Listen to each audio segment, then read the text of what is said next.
오늘 제가 얘기할 주제는요, 예술가가 되자, 지금 당장입니다. 이런 얘기를 꺼내면 이제 보통 분들이 다 긴장하고 약간 마음속에 저항을 하기 시작합니다. 예술이 밥 먹여주나, 그리고 지금 바쁜데 무슨 예술, 그 다음에 나는 학교도 가야 되고 취직도 해야 되고 해야 될 것도 많고 애도 학원 보내야 되고 바쁜데 무슨 예술은 무슨 예술이냐 라는 생각이 드실 겁니다. 지금 당장 우리가 예술가가 될 수 없는 이유는 수백 가지가 있습니다. 머릿속에서 막 떠오르죠. 될 수 없는 이유는 정말 많아요. 돼야 할 이유는 잘 모르겠어요. 사실 생각해보면 왜 돼야 되겠는지는 잘 모르겠지만 어쨌든 되지 말아야 될 이유는 아주 많습니다. 왜 사람들은 예술이란 말을 들으면 벌써 이렇게 거부감이 들기 시작할까요? 어쩌면 예술이라는 것은 엄청난 재능을 타고났거나 아니면 전문적인 훈련을 아주 지독하게 받은 사람들만 하는 그런 일이라고 생각하는 건 아닐까. 그리고 여기 계신 여러분들은 이미 예술가의 길로부터 너무나 멀어진 게 아닐까 하는 그런 생각을 하고 계실 수도 있다고 생각하는데 저는 아니라고 생각합니다. 그게 오늘 제가 얘기할 주제입니다. 자, 우리는 모두 예술가로 태어납니다. 집에 아이가 있으신 분들은 뭐 금방 알 수 있을 겁니다. 애들이 하고 있는 거의 모든 행위들이 예술입니다. 벽에다가 막 벽지에다가 크레용으로 그리고 텔레비전에서 뭐 나오면 손담비춤 따라하고 그 다음에 뭐 손담비춤이라고 사실 할 수가 없어요. 걔 나름의 어떤 춤이죠. 그런 어떤 이상한 춤을 추고 또 노래를 부르고 모든 사람들을 괴롭게 합니다. 막 그 수준이라는 것은 그 예술의 수준이라는 것은 자기의 아니면 사실 견디기 어려운 그런 수준의 예술을 하루 종일 하고 있기 때문에 사실은 모두가 아이들을 좀 피곤해 합니다. 자, 그 혼자 아이는 1인극을 막 하기도 하고요. 소꿉놀이라는 건 사실은 1인극이고 어떤 연극이기도 하죠. 그리고 어떤 아이들은 나이를 좀 먹으면 거짓말을 하기 시작합니다. 이 부모들이 대체로 아이가 처음 거짓말한 순간들을 기억하고 있는 엄마들이 많아요. 충격을 받죠. 얘가 드디어 이 본색이 드러났구나. 지 아빠 닮아가지고 넌 뭐가 되려고 그래? 막 이러면서 애를 괴롭히는데 그렇지 않습니다. 아이들이 거짓말을 시작하는 순간은 스토리텔링의 시작입니다. 보지 않은 것에 대해서 얘기를 하고 있는 거예요. 놀라운 순간이에요. 경이로운 순간이에요. 부모들이 경축을 해야 됩니다. 야, 우리 애가 드디어 거짓말을 시작했구나. 야, 경축을 해야 됩니다. 예를 들면 엄마 나 오늘 놀이방에서 오다가 외계인 만났다? 보통 엄마들은 쓸데없는 소리 하고 있어 그러고 막 애를 괴롭히는데 그러지 말고 이상적인 부모는 이런 부모입니다. 그래? 외계인 어떻게 생겼는데? 외계인이 뭐라 그러디? 어디서 만났어? 저 슈퍼 앞에서 뭐 이런 얘기들을 아이랑 주고받으면 아이는 처음에 했던 말도 안 되는 얘기를 책임지기 위해서 그 다음 말을 하게 되는 것이죠. 그리고 그 다음 말을 하게 되는 거고 스토리가 전개되는 겁니다. 이것은 물론 유치한 그런 스토리지만 한 문장에 의해서 다른 문장을 생각하고 다른 문장을 생각한다는 것은 저 같은 전문적인 작가의 일과 똑같은 일이에요. 사실은 보통 이 본질적으로 다르지 않습니다. 롤랑 바르트가 플로베르의 소설에 대해서 이렇게 얘기를 했습니다. 플로베르는 소설을 쓴 것이 아니라 한 문장과 다른 문장을 연결했을 뿐이다. 그 문장과 문장 사이의 에로스, 그것이 이제 플로베르 소설의 본질이다라고 얘기를 했는데 그렇습니다. 소설은 기본적으로 앞에 한 문장을 쓴 다음에 그 다음 그 문장을 위배하지 않는 범위 내에서 그 다음 문장을 쓰는 것이지 이걸 계속해서 연결해 가는 겁니다. 이 문장을 한번 보시죠. 네, 어디 문장인지 아시겠죠?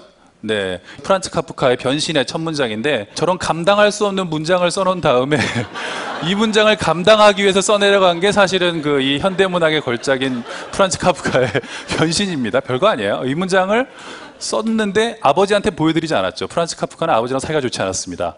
혼자 그 다음 문장을 써내려갔죠. 아버지한테 보여줬으면 아버지가 얘가 드디어 미쳤구나. 그렇습니다. 예술은 어느 정도 미치는 거예요. 그리고 그 다음 문장을 감당해가는 건데 이것은 아이가 하는 것과 크게 다르지 않은 그런 일입니다. 거짓말을 시작한 아이, 그는 스토리텔러로서의 첫 발을 내딛고 있습니다. 자, 이제 아이들은 예술을 합니다.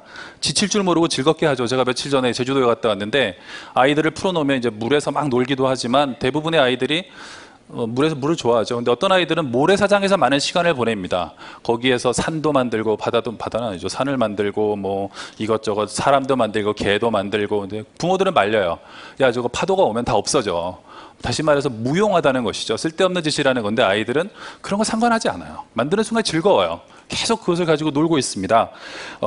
아이들은 뭐 누가 시켜서 하는 게 아니에요. 직장에서 상사가 시킨 것도 아니고 뭐 누가 시킨 것도 없는데 합니다. 아마 여러분들도 어렸을 때 원초적인 예술의 즐거움을 느껴본 순간이 분명히 있었을 거예요. 제가 학교에서 학생들한테 가장 행복했던 순간에 대해서 한번 써보라고 주면 많은 학생들이 어렸을 때 경험한 원초적인 예술적 경험에 대해서 얘기를 합니다. 처음 피아노를 배워서 친구와 연탄곡을 치던 것, 그 다음에 말도 안 되는 어떤 촌극을 친구와 같이 해서 바보가 됐던 경험, 뭐 이런 거, 그 다음에 필름 카메라로 찍은 사진을 처음 인화하던 순간, 뭐 이런 경험들에 대해서 얘기를 많이 합니다. 여러분도 분명히 그런 순간이 있을 거라고 생각하는데요. 이때까지는 예술이 행복해요. 일이 아니기 때문입니다. 일은 행복하지 않죠. 대부분은 힘듭니다. 프랑스의 작가 미셸 뚜루니에가 명언을 남겼는데요. 좀 짓궂은 코멘트죠. 일은 인간의 본성에 맞지 않는다. 하면 피곤해지는 게 그 증거다. 그렇죠? 본성에 맞으면 왜 피곤해요? 노는 건 피곤하지 않아요. 노는 건 밤새 놀 수 있어요. 일을 밤새 하면 잔업수당을 받아야죠. 왜? 힘드니까. 몸도 축나고요. 자, 아이들은 대체로 자기 즐거움을 위해서 예술을 합니다. 놀이로서 하는 거죠. 클라이언트에게 납품하기 위해서 그림을 그리거나 가족의 생계비를 벌기 위해서 피아노를 치는 것이 아닙니다. 물론 그런 아이가 없었던 것은 아닙니다. 이분 아시죠? 이분은 가족의 생계비를 벌기 위해서 전 유럽으로 연주 여행을 떠났던 볼프강 아마데우스 모차르트인데, 이런 소녀는 뭐 몇백 년 전 일이니까 예외로 합시다. 자, 그러나 어느 순간부터 우리의 이런 예술, 이 행복한 놀이가 끝이 납니다. 아이들은 학원을 가야 되고 학교를 가야 되고 숙제를 해야 되고 물론 피아노 레슨, 발레 레슨 같은 걸 받긴 하지만 더 이상 재미가 없습니다. 해야 되고 경쟁이 개입하고 재미없죠. 그런데 초등학생이 돼서도 집에 벽에 색칠 같은 걸 계속 하다가는 엄마한테 대단히 크게 야단을 맞게 될 겁니다. 자, 꼭 그런 것뿐만 아니더라도 나이가 들수록 예술가스럽게 행동하면 점점 누군가가 우리를 견제하고 있다는 생각이 점점 듭니다. 탄압을 하게 되고 올바르게 행동할 것을 자꾸 요구받게 됩니다. 제 사례를 하나 말씀드리면, 중학교 2학년 때 학교에서 그 경복궁으로 사생대회를 갔는데요. 제 나름대로 열심히 그림을 그리고 있었어요. 그랬더니 선생님이 오셔가지고 너 지금 뭐 하고 있냐? 그래서 열심히 그림을 그리고 있습니다. 근데 왜 까만색만 쓰고 있어? 그래서 까만색으로 책을 열심히 칠하고 있었어요. 그랬더니 제가 이제 말씀을 드렸죠. 어두운 밤에 까마귀가 나무 위에 앉아 있다고. 그랬던 선생님이 그래, 영화는 참 그림에는 재능이 없지만 스토리텔러로서의 재능이 있구나 라고 말씀해 주셨으면 얼마나 좋았겠습니까? 이리 나와 이 자식아. 딱 그래가지고 이리 나와! 딱 그래가지고 지금 경복궁 뭐 이런 경회로 이런 걸 그려야 되는데 혼자 까만색을 계속 칠하고 있으니까 저를 끌고 나가셨어요. 거기 여중생들도 많이 와 있었는데 한마디로 개망신이었죠. 저의 그런 어떤 해명, 설명 뭐 이런 것은 하나도 먹히지 않았고 저는 아주 야단을 많이 맞았습니다. 이상적인 선생님이라면 제가 아까 처음에 말씀드린 것처럼 했겠죠. 저의 어떤 그림의 재능은 없구나, 김영하라는 애가. 하지만 얘가 좀 말을 지어내는 재주가 있구나라고 해서 격려해 줬을 텐데 그런 선생님은 매우 드물죠. 나중에 제가 이제 유럽의 현대미술관에 철이 들어서 대학생이 된 이후에 가보니까 억울하더라고요. 이런 그림들이 걸려 있어요.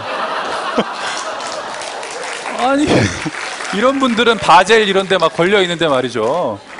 저는 왜 두들겨 맞고 그림을 입에 물고 경복궁 앞에 서 있어야 했는지. 이거 보세요. 이거 황토벽지 아닙니까? 이런 것들이죠. 그리고 현대미술이라는 게 나중에 알고 보니까, 물론 이분들은 저처럼 뭐 까마귀 어쩌고 이런 그 촌스러운 얘기는 하지 않았습니다. 대부분 제목이 다 무제예요. 언타이틀 이런 건데, 어쨌거나 현대미술이라는 것은, 20세기 현대미술은 이상한 짓을 하나 해놓고 나서 그 빈 공간을 설명과 해석으로 채우는 작업이죠. 제가 했던 거랑 본질적으로 비슷해요. 저는 뭐 물론 아주 낮은 수준이지만, 예를 들면 뭐 더 유명한 분을 보자면, 네, 이거는 이제 파블로 피카소의 작품인데 자전거 안장에다가 핸들을 붙여놓고 황소머리라고 말씀을 하셨는데 그럴듯하죠. 예, 그 다음에 변기를 갖다 놓고 셈이다, 레디메이드 셈이다 이렇게 말씀하셨던 뒷시안 같은 예를 봐도 이 설명과 이상한 짓의 간극을 메우는 것, 스토리로 메운다는 것, 이런 것이 사실은 현대미술이 했던 일인데, 피카소는 아예 말로도 남겼습니다. 나는 내가 본 것을 그리는 것이 아니라 생각한 것을 그린다.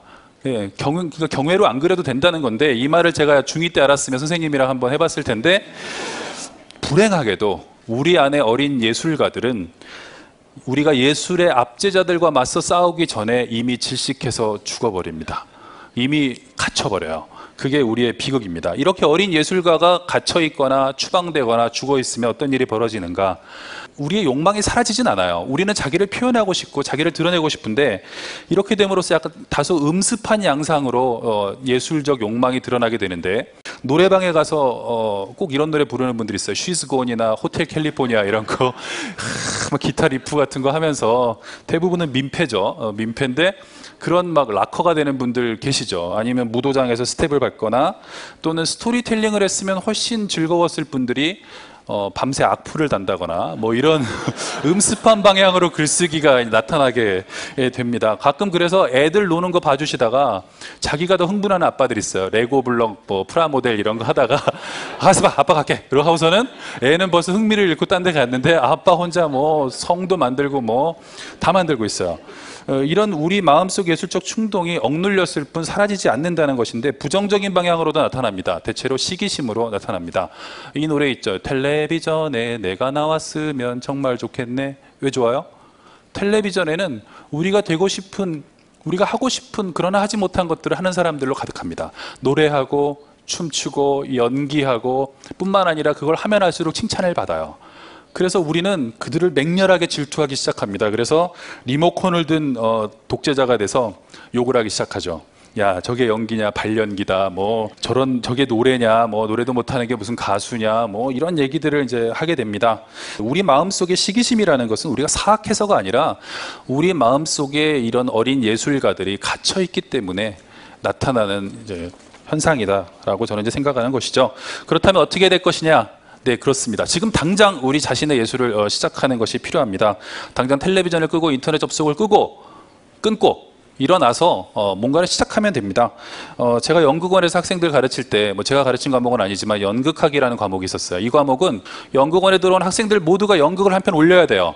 단 연기로 들어온 학생들은 연기를 해서는 안 돼요. 그 학생들은 예를 들면 극작을 한다거나 글을 잘 써서 들어온 학생들은 무대 미술을 한다거나 무대 미술을 하러 들어온 학생들은 연기를 한다거나 해서 연극을 만드는 겁니다. 학생들이 처음에는 과연 내가 할 수 있을까 생각하지만 나중에 너무너무 즐거워요. 연극 시켜가지고 싫어하는 사람들 거의 못 봤어요. 학교, 군대, 심지어 정신병원에서도 아마 시키면 대단히 즐겁게 할 겁니다. 저는 군대에서도 봤고 그래서 연극을 하면서 즐거워하는 사람들을 봤어요. 그 다음에 제가 이런 경험도 있는데 글쓰기 수업을 할 때 학생들한테 이렇게 과제를 내줍니다. 이렇게 학생들이 모여 있죠. 그런데 글이 전공이 아닌 학생들도 많아요. 미술하는 학생들, 음악하는 학생들 많죠. 이 학생들은 글을 자기가 못 쓸 거라고 생각해요. 그래서 제가 백지를 나눠주고 주제를 하나 줍니다. 예를 들면 주제는 뭐 간단한 거예요. 어렸을 때 가장 불행했던 경험에 대해서 써라. 대신에 미친 듯이 써야 돼요. 미친 듯이. 제가 다니면서 막 독려합니다. 독려해서 빨리 써! 미친 듯이 2시간이면 2시간, 1시간이면 1시간 동안 처음에 한 5분 정도만 상을 가다듬고 써내려가는 거예요. 제가 이렇게 미친 듯이 글쓰기 수업을 시키는 이유는 천천히 쓰면서 생각이 많아지면요, 우리 마음속에 예술가의 악마가 나타납니다. 이 악마는 글을 쓸 수 없게 만드는 수백 가지 이유, 네가 글을 쓸 수 없는 수백 가지 이유들을 얘기하면서 남들이 너를 비웃을 거야, 이건 글이 아니야, 이게 문장이냐, 글씨를 봐라, 뭐 여러 가지 말들을 합니다. 이 악마가 따라오지 못하게 빨리 달려야 돼요.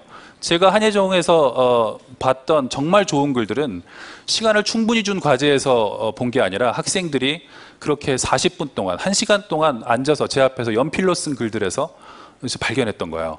그 학생들이 어떤 몰아지경에 빠져요. 나중에 30분, 40분 되면은 뭘 쓰는지도 모르고 막 씁니다.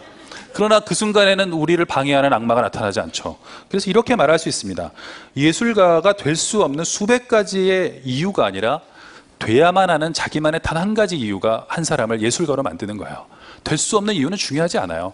대부분의 예술가가 그렇게 해서 예술가가 된 겁니다. 자, 이제 우리가 마음속의 악마를 잠재우고 자기 예술을 시작하려고 할 때 이제 적들이 바깥에서 나타나기 시작합니다. 대부분 부모님의 얼굴을 하고 있을 때가 많아요. 그 다음에 배우자의 얼굴을 하고 있을 때도 있지만 그들은 여러분의 부모나 배우자가 아니에요. 악마예요.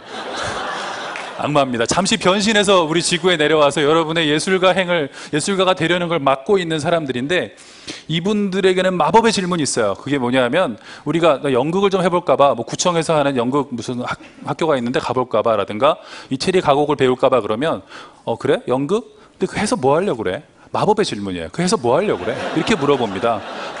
그런데 예술이라는 것은 뭘 해서 뭘 하려는 게 아니죠. 예술은 최종의 궁극적인 목적입니다. 그것은 우리 영혼을 구원하고 우리가 즐겁게 살 수 있도록 만들어주는 거예요. 술과 약물의 도움 없이 행복하게 살 수 있도록 자기 표현을 하도록 도와주는 것이죠. 그래서 이런 질문에 대해서, 이런 실용주의자들의 질문에 대해서 우리는 담대하게 대할 필요가 있습니다. 그냥 즐거워서 하는 거야. 재밌어서 하는 거야. 미안해, 나만 재밌어서.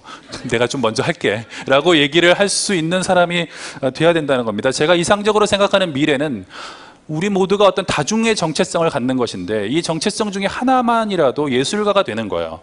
제가 뉴욕에 갔는데 택시를 탔어요. 택시 이제 뒷좌석에 타죠. 타면 이 앞에 붙어 있는데 그 보통 연극 뭐 관련하게 붙어 있어요. 그래서 이게 뭐냐 그랬더니 자기 프로필이래요. 당신은 그럼 뭐냐 했더니 연극 배우래요. 택시 기사지만 연극을 해요. 그래서 무슨 배역을 주로 하냐 했더니 자랑스럽게 자기는 리어왕을 한대요. 리어왕. 내가 누구인지 말할 수 있는 자는 누구인가. 리어왕의 멋진 대사죠. 바로 그런 세상이 제가 꿈꾸는 세상이에요. 이 사람이 낮에는 골프 선수이면서 밤에는 작가이고 택시기사이면서 연극 배우고 은행원이면서 화가. 그러면서 은밀하게 또는 공개적으로 우리가 우리의 예술을 해나가는 것이죠. 1990년에 현대무용의 전설적인 거장인 마사 그레이엄이 한국에 왔어요. 김포공항에 휠체어를 타고 90이 넘은 이 거장이 입국하는 장면을 봤는데 기자가 물어봤어요. 기자들은 보통 이제 그런 질문들을 많이 하죠. 무용을 잘하려면 어떻게 해야 될까요? 한국의 무용학도들에게 한 말씀 해주시죠. 거장인데 이게 48년도에 찍은 사진인데 벌써 이때도 이미 거장이셨는데 90년에 그렇게 물어봤던 겁니다. 자, 그랬더니 이분이 이렇게 말씀하셨어요. Just do it. 야, 감동적이었어요. 그 딱 이 세 단어를 얘기하고는 바로 입국장을 나가셨는데, 자, 그렇습니다. 지금 우리에게 필요한 것은 무엇일까? 예술가가 되자. 당장, 지금 당장입니다. 어떻게? Just do it입니다. 감사합니다.